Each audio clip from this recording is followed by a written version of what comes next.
Welcome to Hope Starts With Us, a podcast by NAMI, the National Alliance on Mental Illness. As you know, I'm Dan Gillison, the CEO of NAMI, and so good to have you with us today. So, before we start, I just want to say why we started this podcast. And we believe that hope starts with us. Hope starts with us talking about mental health. Hope starts with us making information accessible. Hope starts with us providing resources and practical advice. Hope starts with us sharing our stories. And finally, hope starts with us breaking the stigma.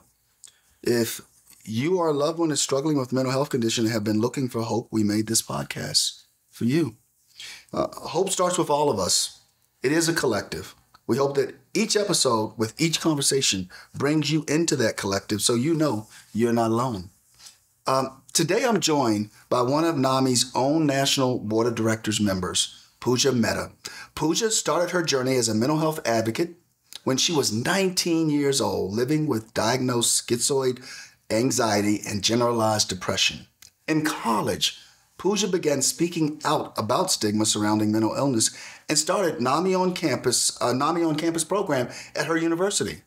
Since then, Pooja has completed a master's in public health and turned her grassroots advocacy into a focus on public health policy in her work at Inseparable.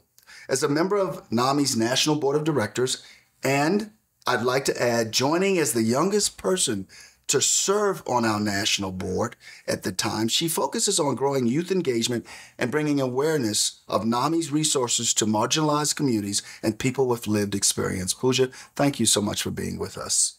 So as we begin, let me say we're so happy to have you on the podcast as a guest to share your lived experiences and advocacy work, especially while we can record in person at NAMICon here in Denver. I'd like to start by asking you to share your journey with our listeners. How did you first get involved with grassroots advocacy for mental health? Absolutely. First of all, thank you so much for being here, and thank you so much for having me here and having me in conversation. When I answer this question, when I talk about how I got involved with grassroots advocacy, I very frequently, like I did in the You Are Not Alone book, start with starting the NAMI on campus at my undergrad. But I actually want us to take a little bit look back in that. So I got my diagnoses when I was 15. And for 4 years, I was suffering in silence, right? I grew up in a culture where we don't talk about mental health. And when people do talk about mental health, when they do have a diagnosis of a mental health condition, it puts a whole different lens on how that person is viewed. And I had internalized that so much to the point that I did not engage with my treatment. I did not engage with my medication. I did not engage with my therapist. I fully believed that this was not I was not that person, and therefore I did not need that help. And then I went to college, and I had a panic attack, and the person who was in the room with me at the time, who at the time I considered to be my best friend at school, I guess she went to the school administration, and the next thing I know, I am told that I will be removed from campus because I am a danger to myself and others. And the first time I ever told my story was to a group of campus administrators trying to prove that that wasn't the case. For anybody who has told their story, for anybody who has expressed that vulnerability, that's not the best way to do it for the first time. I would not recommend that. Yeah. But, it made me realize that I had been living in a world of how things were. This is how it's always been. Yes. Right? And finding NAMI and starting that NAMI on campus for me was the first time where I saw how things could be. The first time that I saw for myself a future where I had a mental health condition. I had the symptoms and I had to manage them and all of that. But it wasn't the end of the life that I wanted to live. And that is really just the root of how I got started with NAMI. And NAMI was the start of my grassroots advocacy. And having gone through the Alliance and currently serving at the National Board of Directors, it's something that I carry with me. At one point in my journey, I lived in Madison, Wisconsin, and I got to meet Nancy Abraham, one of the original NAMI mommies. And I sat down with her over coffee and asked her about, why did you start NAMI? What made you want to do this? Like, wouldn't it have been difficult to challenge the norm? And she said, yeah, probably. But it was nowhere close to as difficult as seeing what my son was going through. Touche. You know? And for her, and this is something that I've really carried with me, what NAMI gave to her was a table, where for her, the first time since her son had started showing symptoms, that she could feel seen and heard and respected and valued. She had that community. She had that camaraderie. She had that connection. And that's what NAMI is. And that's why, regardless of what hat I'm wearing or what title is behind my name or whatever, that's the work. That's the grassroots, right? And that's why I'm here. That is wonderful. So in terms of your advocacy and the NAMI on Campus chapter that you started, our youth and young adult team creates a number of initiatives, including a trauma awareness training for youth serving professionals launching in July, resources for school breaks and back to school, and of course, NAMI Next Gen, working with young people who are mental health champions, just like yourself, starting out on their own journeys. In your work with NAMI, one of the areas you focus on is youth engagement. What has that looked like in your work with us and in your professional and personal endeavors? Yeah, absolutely. You know, we as a society are at a point where mental health is being talked about and being given recognition in a way that has never happened before, right? And youth are a focal point in that conversation. And it's very often in the context of, we have a youth mental health crisis. I see the stats. I know the research. I know this and that and whatever, but I really don't like that term, right? Because I see it more as we are in a mentality shift, a paradigm shift. And youth are a focal point in that. But for me, I see it as because youth are so foundational to this work, you know, through initiatives like, you know, school-based mental health services or mental health literacy. We are not necessarily telling youth that they are not well, right? Rather, we are arming them with the tools that they might need, because let's be honest, life is hard, right? Life can throw so many curveballs at you. And so even if in that moment you're doing well, unfortunately, one day you might not be. If we can engage with young people at the very beginning and give them the tools that they need to keep themselves mentally well, we are not only allowing young people, empowering them to take care of themselves, we are also setting the groundwork to building adults who can maintain that for themselves as well. Yeah.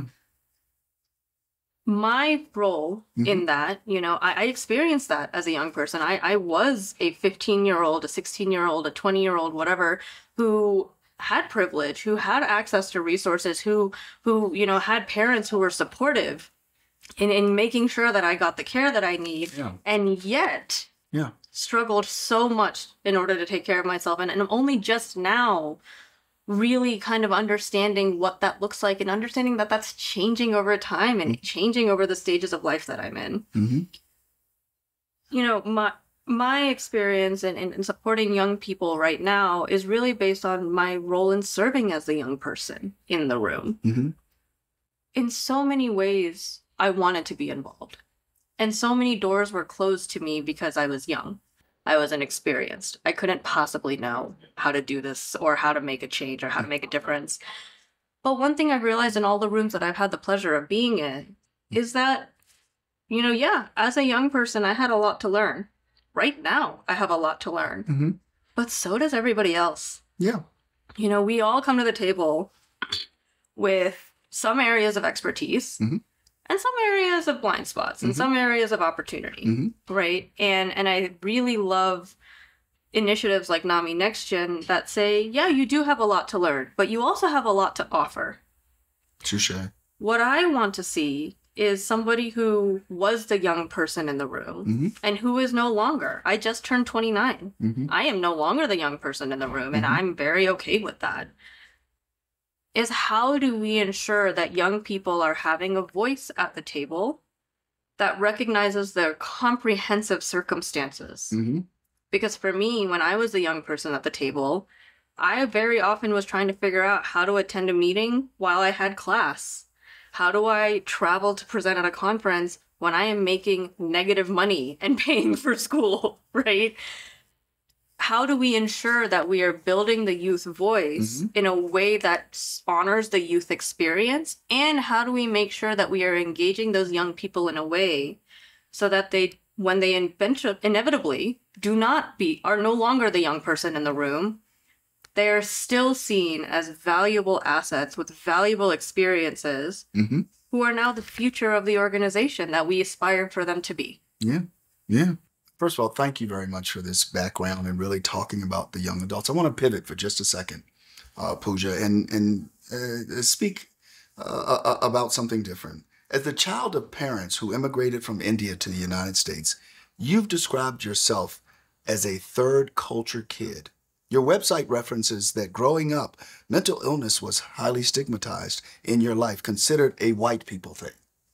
As a person of Asian American Pacific Islander descent, how do you navigate that cultural difference today? Did that shape your personal advocacy? And we'll close with those two questions. Absolutely. So I think third culture, just to kind of set the context, it's basically when you are growing up in a culture that is different than the culture in your household, right? And so to kind of give you a tangible example of that, I went to school and sat in a cafeteria at between, fifth period and sixth period. And, every kid had the lunch trays and bought their lunch or brought out their lunchbox. And everybody was pulling out a ham and cheese sandwich. And I was pulling out rice and curry that my mom had made. Or people were talking about how they grew up. Even now, people talk about how they love Bruce Springsteen or Billy Joel or Jimmy Buffett.